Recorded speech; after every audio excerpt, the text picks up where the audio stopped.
things that change boys to men.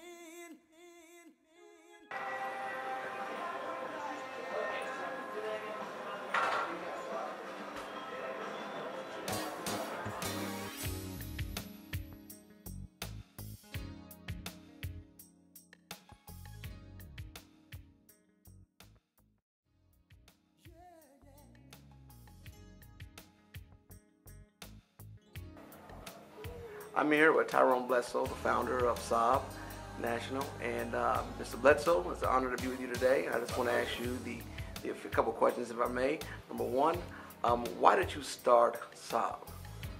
Saab was started 20 years ago when I was employed with Georgia Southwestern State University, which is a small state-supported institution southwest of Atlanta, rural Georgia.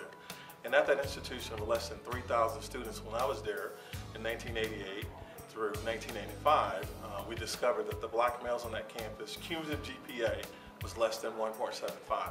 So that was the impetus that led me to gather the first group of young men of 60 plus, of a total of 180 young men on that campus who were African American males.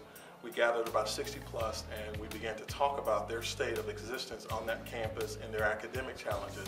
That led to giving it some structure. Soon there came a name, Student African American Brotherhood. 20 years later, here we are. Beautiful thing. It's now 20 years into this. Exactly. As you can see, it's grown tremendously. What do you feel in that 20 years that you've accomplished thus far? We have definitely accomplished a lot. And let me say also that the vision was never to have a national organization. My vision initially was to help those students on that small campus in South Georgia. 20 years later, here we are now with a national headquarters that was much needed because as people began to meet those young men at Georgia Southwestern, they wanted a chapter on their campus. So we started expanding. But one of the things we did, we expanded with no structure. So I've taken the last 6 years to really get us where we need to be as a national headquarters with infrastructure, with structure, with staffing, with the finances and resources to really bring us together as a national organization, soon to be international organization.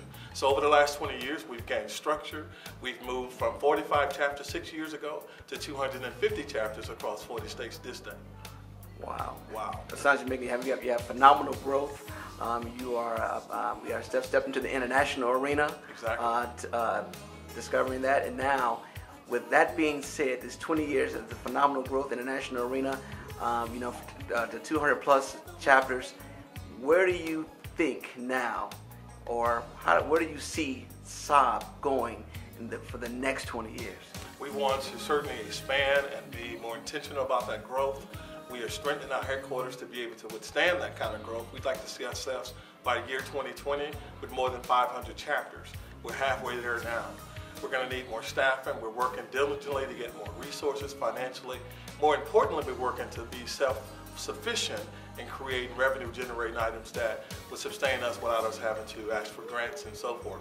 So we do have some streams that are in place, and we're looking to strengthen those financial streams, endow our operations so that we're sustained for the rest of our existence. So that's what we're going to be working on for the next 20 years, making sure that Saab is around for the rest of its existence. Excellent. Well, thank you, Mr. Bledsoe, for your time. I do appreciate it. We're going to enjoy this conference all weekend. Yes, sir. Get educated as well as teach in the process and become better young men as we go along. Thank you very much. I and my brothers keeping it together. We will rise. So we thank you for your time. But how many of you know somebody who has been sexually active, and that does include our middle school guys? Okay, today we're going to be talking about magical belief.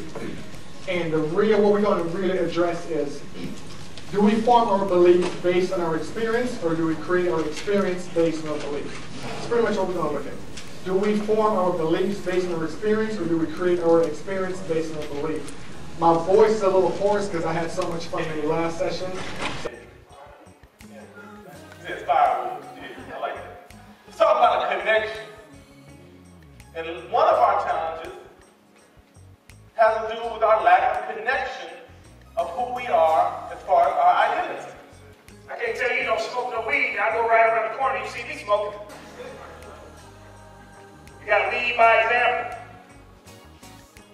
A few more slides on men. I preface this Real men pay their child support without complaining. He know about New Jack City. Y'all should know about New Jack City, right?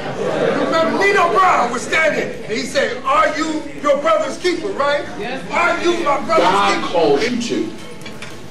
When your mission in life is to leave an indelible mark upon the next generation. What happened to the days of holding the door open, pulling out a chair, saying thank you, helping other people without having to pull rank? Do you know who I am? I don't care who you are. Are you helping or not? Education empowers all, and we all benefit when that power is turned on. As a society, we need to make sure that that energy flows at its maximum rate. All right, brothers, I'm going to ask you guys, where you all from? Indiana University. Bloomington. Bloomington. Oh, okay. Very good. You right here at home. All right. So how did you all hear about the SAAB conference? Through our advisor. He let us know about it. We're part of another Brotherhood Development Program in Bloomington on that campus, and he let us know about it. Okay. Come see what it's about. Okay. So in essence, you all, I'm sure you're going to be doing a lot of these different workshops and things of that nature. What do you plan on getting out of it, in the end? For the most part, network with other men with the same intentions and goals, and possibly, meeting some other guys that, might need a little additional guidance or, help mentoring, anything we can do, really. I mean, it's all about opportunity. Okay. So since you go to IU, are you from Indiana? Yeah, I'm from Indianapolis, actually. Oh, yeah? Yeah. Okay, right here from home. Are you brothers from Indianapolis? From Fort Wayne? You from East Chicago? Okay, all right. All in state. That's all good. It's a beautiful thing. Well, fellas, I appreciate y'all time. Oh, yeah, no problem. All right? All right. I'm Brendan Fox from Southwestern College in Winfield, Kansas. This is my third year coming to the SAAB conference. I first heard about it via email. The emails that come out of SAAB National. And I brought 4 students this year. We brought like 8 last year, but you bring your core guys down with you and make it a powerful experience. And what I got out of it, I really look forward to the advisors section where you kind of share knowledge and build upon networking opportunities. All right, well, thank you, Mr. Fox. All right, hello, fellas. I just want to get your tell me where you're from and who you are. I'm David Richia. I'm the president of the Hoover chapter in Des Moines, Iowa. Okay, all right. So how did you guys hear about the SAAB conference? Well, we were here last year. When we started our chapter, we got information from it from Dr. Terrence Martin. He's the one who told us about it. We came last year, so we thought we'd come again this year. Okay, and what did you get out of the conference? We got a lot of reinforcement with a lot of new information. Just about being African American, what it means to be a man, what it means to be a minority, and how to shape our own destiny, how to take control of ourselves and empower ourselves. Okay. Now, are you looking forward to attending the SAAB conference next year? Oh, definitely. Yeah. I mean, it's my second time here. I want to come the third time. It's this amazing conference. I always leave here feeling inspired and try to keep that inspiration going through the whole year, and it's always just constant reinforcement. Keep that fire burning. All right. Excellent. Well, thank you. We appreciate your time. Thank you. All right. We get you all you clean-looking brothers. There you go.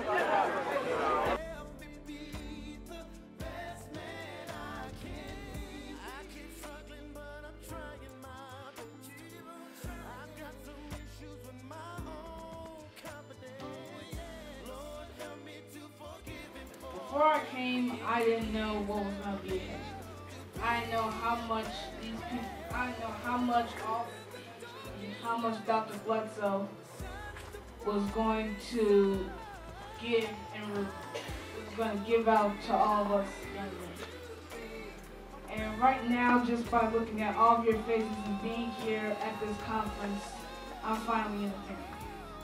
This is a big family to me, and I first want to thank all of the presenters who came today, and personally to Dr. Bledsoe, who first started off this program to help minority men reach their goals.